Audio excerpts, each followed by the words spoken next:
সবার মনে এই কোশ্চেনটা থাকে যে WBSCTCL, WBSCDCL, WBDCL এই বোর্ডগুলোর যে ইন্টারভিউ প্রোগ্রাম হয়ে থাকে সেই ইন্টারভিউতে ইন্টারভিউয়াররা কারা থাকে, এটা হচ্ছে সবচেয়ে বড় কোশ্চেন।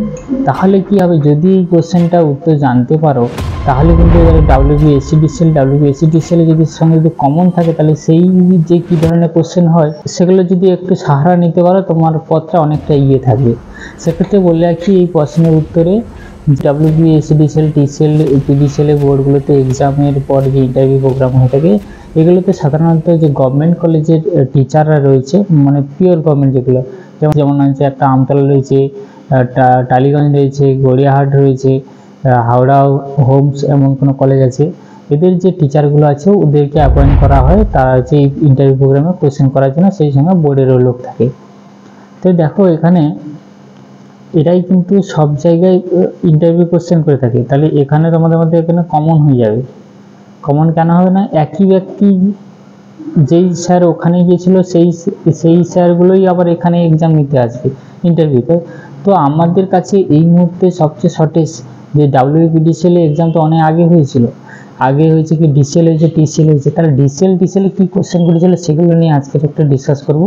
তেমন একজন ক্যান্ডিডেট যে WBSCDCL ইন্টারভিউ ফেস করেছে তার একটা ইন্টারভিউ প্রোগ্রাম শুনে নেবো। যারা হচ্ছে ইন্টারভিউর জন্য প্রিপারেশন নিতে চাইছো, এই কোশ্চেন প্রিপারেশন নিতে চাইছো, তাহলে আমাদের সঙ্গে স্ক্রিনে দেওয়া নম্বরে যোগাযোগ করো।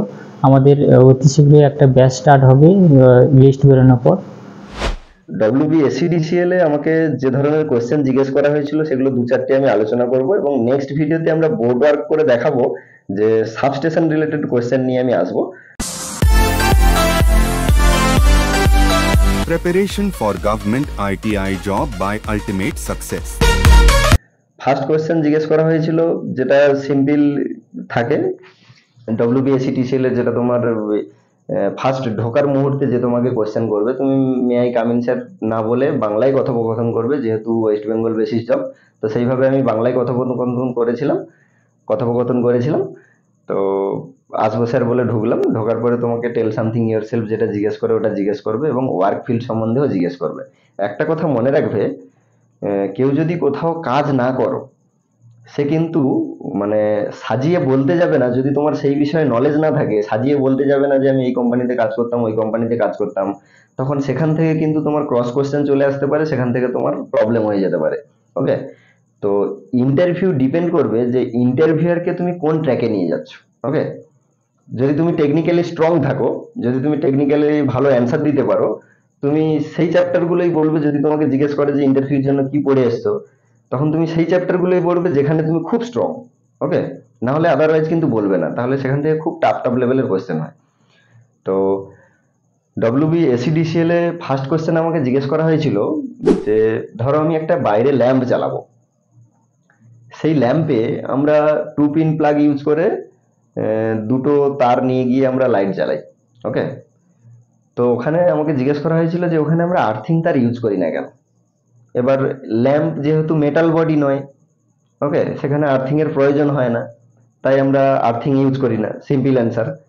তো নেক্সট কোয়েশ্চেন আমাকে করেছিল যদি আর্থিং ইউজ করি প্রবলেম কি হবে। প্রবলেম কিছুই না, কোনো কাজে লাগবে না, এক্সট্রা কস্ট বেড়ে যাবে আমাদের। ওকে, তো এটা ছিল ফার্স্ট কোয়েশ্চেন। সেকেন্ড কোয়েশ্চেন আমাকে করেছিল যে সাবস্টেশনে ব্যাটারি ব্যাংক কেন ইউজ করা হয়। তো সবসময় মনে রাখবে এই ব্যাটারি ব্যাংক হচ্ছে সাবস্টেশনের হার্ট। ওকে, এই ব্যাটারি ব্যাংক যদি কোনো কারণে ফেলিওর হয়ে যায় তাহলে সাবস্টেশনে বড়সড় অ্যাক্সিডেন্ট ঘটতে পারে। তো সবসময় মনে রাখতে হবে এই ব্যাটারি ব্যাংক সম্বন্ধে তোমরা আইডিয়া নিয়ে যাবে। তো ছোট্ট করে আমি বলে দিই, এই ব্যাটারি ব্যাংক কিছুই না, তো কিছু ব্যাটারির সিরিজে কানেকশন করা থাকে, সেখান থেকে যে ভোল্টেজ আমরা পাই সেই ভোল্টেজকে কন্ট্রোল সিস্টেমে লাগানোর জন্য ইউজ করা হয়। যে সুইচ গিয়ার সিস্টেম থাকে, সুইচ গিয়ার সিস্টেম অপারেট করার জন্য আমরা এই ব্যাটারি ব্যাংক ইউজ করে থাকি। তখন উনি বলেছিল যে ব্যাটারি ব্যাংক যদি আমরা ইউজ করে থাকি সেই জায়গায় তো আমাদের ডিসি সাপ্লাই দিচ্ছে, তাহলে ডিসি সাপ্লাই আমরা ডাইরেক্টলি এসি থেকে কনভার্টার দিয়ে ব্রিজ রেকটিফায়ার দিয়ে আমরা ডিসি বের করে নেবো, তাহলে অযথা ব্যাটারি খরচ করবো কেন। তখন তোমাকে অ্যান্সার দিতে হবে যে যখন সাপ্লাই চলে যাবে, ধরো আমার সাবস্টেশনে এসি নেই, এসি ফেল, এসি সাপ্লাই আমার কাছে নেই, তাহলে সেখান থেকে তো আমি ডিসি আউটপুট পাবো না। মানে তখন এসি যদি ইনপুট না থাকে কনভার্টার থেকে কিভাবে আমি ডিসি পাবো, তাই না।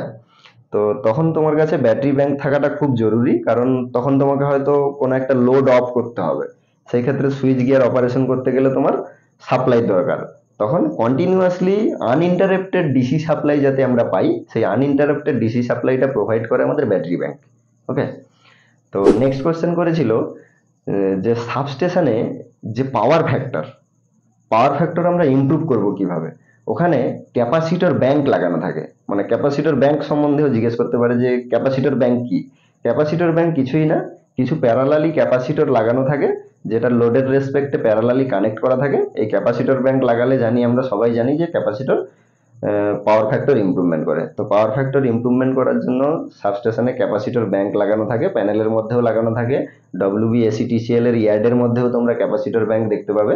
যারা ইন্টারভিউতে সিলেক্টেড হয়ে যাবে এবং পরে তোমরা জব করবে তোমরা সেখানে গিয়েও দেখতে পাবে। এই 31 মধ্যে কেউ না কেউ সিলেক্ট হয়ে ওখানে যাবে তোমরা, তো সেখানে গিয়ে তোমরা দেখতে পাবে যে ইয়ার্ডের মধ্যেও কিন্তু, সুইচ ইয়ার্ডের মধ্যেও কিন্তু ক্যাপাসিটর ব্যাংক লাগানো থাকে ওই পাওয়ার ফ্যাক্টর ইমপ্রুভ করার জন্য। তো নেক্সট কোয়েশ্চেন পাওয়ার ফ্যাক্টর নিয়ে করতে পারে যে পাওয়ার ফ্যাক্টর ইমপ্রুভ করার জন্য আমরা কি কি করব, যে পাওয়ার ফ্যাক্টর ইমপ্রুভ করার প্রসেস কি। তো সেই সমস্ত অ্যান্সারগুলো তোমরা করে যাবে এবং পাওয়ার ফ্যাক্টর ইমপ্রুভ করলে আমাদের লাভ কি হবে। ওকে, দেন কোয়েশ্চেন করতে পারে যে WBACTCL বলো, WBACDCL বলো, এত হাই ভোল্টেজ ওখানে ইউজ হয়, মাত্র আমাদের বাড়িতে দেখো আমরা 230 ভোল্টেজ বা 220 ভোল্টেজ ইউজ করছি, তাহলে এত high voltage 132 KV, 220 KV, 400 KV, 11 KV, 33 KV, তো এই এত যে হাই ভোল্টেজ আমরা ইউজ করছি, তাহলে সিস্টেমে এত হাই ভোল্টেজ করে ট্রান্সমিশন করার বা ডিস্ট্রিবিউশন করার দরকার কি। তখন তোমাকে বলতে হবে যে ভোল্টেজ হাই হলে, পাওয়ার কনস্ট্যান্ট থাকলে, ভোল্টেজ হাই হলে তার অ্যাডভান্টেজগুলো কি কি, সেই অ্যাডভান্টেজগুলো তোমরা পড়ে যাবে। এই কোয়েশ্চেনটা WBACTCL এ খুব ধরে, যে আমরা এত হাই ভোল্টেজে ট্রান্সমিশন কেন করি, লো ভোল্টেজে কেন করি না। তো এই অ্যাডভান্টেজগুলো তোমরা সবাই পড়ে যাবে। তো আজকের এই পর্যন্ত। নেক্সট ভিডিওতে আমরা সুইচ ইয়ার্ড নিয়ে আসবো, সাবস্টেশন রিলেটেড কিছু কোয়েশ্চেন নিয়ে আসবো, সুইচ গিয়ার সম্বন্ধে আসবো। তো সবাইকে শুভকামনা রইল, ইন্টারভিউ যাতে তোমাদের সবাই সফলভাবে দিতে পারো সেই শুভকামনা রইল আলটিমেট সাকসেসের তরফ থেকে। ধন্যবাদ। कोई भी सपना साकार करने के लिए सबसे जरूरी है सही कोच का होना। चुनिए अल्टीमेट सक्सेस को और करें अपनी ITI related job, railway, TCL और DCL का सपना साकार। Download the app now.